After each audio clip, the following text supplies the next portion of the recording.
يا صباح يا صباح يا أحلى صباح في الدنيا. صباح السعادة لأحلى متابعين. الفيديو ده يا بنات فيديو مهم جدا، فعلا يدرس، والله يدرس ويتعمل عليه أبحاث كمان. شايفين الورد اللي انتوا شايفينه ده؟ الفراخ دي مشوية بطريقة تحفة. بصوا الجمال، شايفين الطعامة؟ تحفة، بقول لكم تحفة، احفظوها عندكم. انا الولاد يقولوا لي جايين لك يوم الجمعة، واطلع بقى ببنات افكاري بقى، تطلع بقى واعمل الحلو كله وابقى سعيدة سعادة وعلى قلبي زي العسل. بصوا المكرونة بشاميل وجمالها، جميلة جميلة، جوسي كده، على كريمي، على قرمشة، على حاجة جميلة، ولا موتزاريلا ولا اي حاجة. ما بستعملش حاجة في البشاميل الا كيلو لبن وشوية القشطة اللي بحطهم.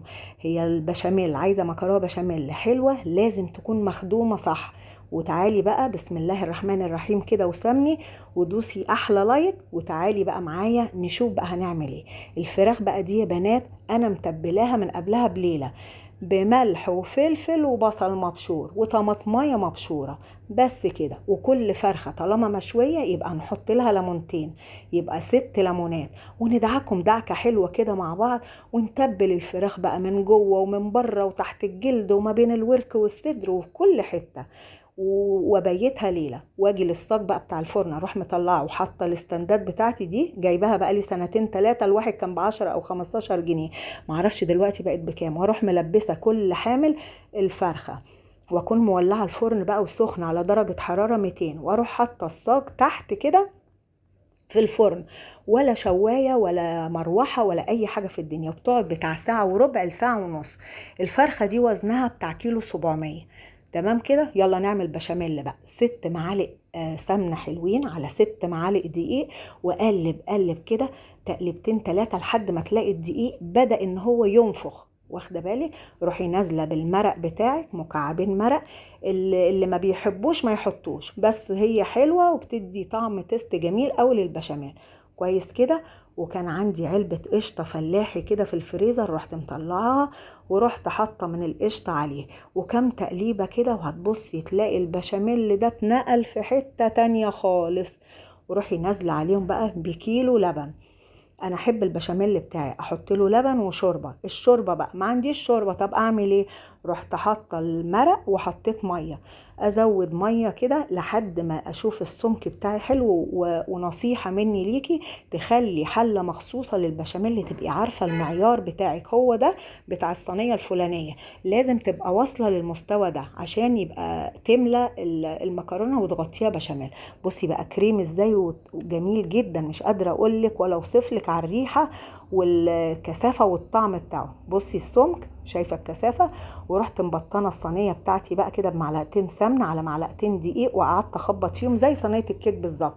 اروح مبطناها بالسمن والدقيق، واروح نازله ايه، المكرونه بتاعتي كانت اتسلقت خلاص، انزل بالتلتين وبعدين البشاميل، قصدي وبعدين العصاج وبعدين التلت الاخير. ليه تلتين؟ علشان من فوق بيبقى بشاميل وتلت، فبتبقى ايه الجزئين متساويين، يعني ما بخليهاش بقى نص ونص. بصوا العصاج بتاعي انا نزلت لكم الفيديو بتاعه قبل كده بالخضار، بالفلفل الرومي وبالطماطم وبتاعه. والبشاميل بتاعي خلاص كان استهدى كده شويه، انزل ببيضه بيضه، هما بيضتين، واقلب بسرعه قبل ما يقفش ويستوي في البشاميل، تقلبي بسرعه جدا، واخده بالك؟ وظبطي بقى الملح بتاعك، شويه ملح على شويه فلفل، بس كده البشاميل بقى تمام التمام. يلا وانزلي بقى على الصينيه ونقول الدعاء الجميل لا ننساه، اللي بيملى بيوتنا خير وبركة. بسم الله ما شاء الله لا يسوق الخير إلا الله، بسم الله ما شاء الله لا يصرف السوء إلا الله، بسم الله ما شاء الله ما بنا من نعمة فمن عند الله، بسم الله ما شاء الله ولا حول ولا قوة إلا بالله. يا رب يا رب دمها علينا نعمة، واحفظها من الزوال، واسترها معانا دنيا وآخرة، وكفينا شر المرض، وكفينا شر الأذية، وكفينا شر المستخبي، وكفينا شر الوحش كله يا رب العالمين، واملى بيوتنا خير وبركة يا رب. بصوا بقى الفراخ خلاص طلعت اهي من الفرن، قعدت بتاعت ساعة وربع أو ساعة ونص، طلعتها لوز لوز محمرة من كل ناحية بقى، ومن جوه جميلة، ولا نقطة دم ولا، تحفة بقولك تحفة. بصي الجمال، وهتتقطع معانا بكل سهولة، ولما عملتها بالشوكة ما نزلتش ولا نقطة مية، كده استوت وبقت تمام التمام. بس قطعتها بقى بايديا كده 4 تربع، ورصيتها في السيرفيز، ولو اني هرجع تاني اروح رصاها في الصاج على فكرة تاني، عارفين ليه؟ لاني هروح عامله التركه بتاعتي، احط لها فحميتين والعين كده وتشهم ببوزه سمن كده مقدوحه. يا خبر ابيض، بتعمل ريحه مش معقوله. بصوا الجمال بقى، شايفه الحلاوه؟ بقولك فيديو يدرس، احفظيه عندك لانك هتحتاجيه. صدقيني من اروع الفيديوهات ومن اجمل وصفات الفراخ المشويه. اديني رجعته تاني اهو في الصاج، وحطيت الفحم بتاعي وهطشه بمعلقه سمنه مقدوحه. هيطلع بقى الريحه الجميله بتاعته. اروح مكلفتاه على طول بالبتاع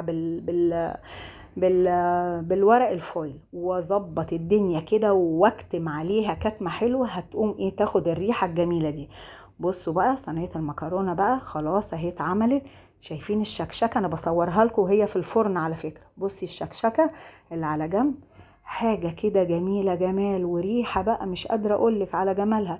جوسي بقى وكريمي وحاجه حلوه قوي. كان عندي شويه شوربه بقى ما حطيتهمش في البشاميل، قلت يا بنت اعملي شويه ملوخيه، حزمتين ملوخيه وخرطتهم، ورحت عامله بقى المقطع بقى بتاع التقليه خلاص اتحذف معرفش ليه. اهي مكرونه بشاميل، شايفين عليها جمال. نكمل دعائنا الجميل.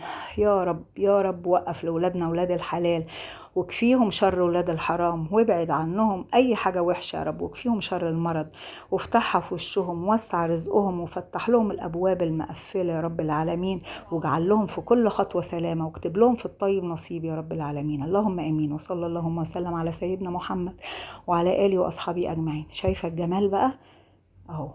شلت الفويل من عليهم. الفويل برضو بيكتم الريحة الحلوة وبيطريها كده ويخليها جميلة قوي. مش قادرة اقولك على جمالها وطعمتها، تحفة والله العظيم تحفة. جربيها مش هتندمي ابدا. اوعي تنسي تدوسيلي لايك، اللايك بيفرق جدا يا جماعة معايا. لو عجبك الفيديو دوسيلي، ما تبخليش عليا باللايك، وشيريه واحفظي الفيديو ده عندك. اما يقولك حبايبك يعملوه لهم عشان يدعولي، حبايبك هيدعولي يلا حبيبتي، فوتك بعافية.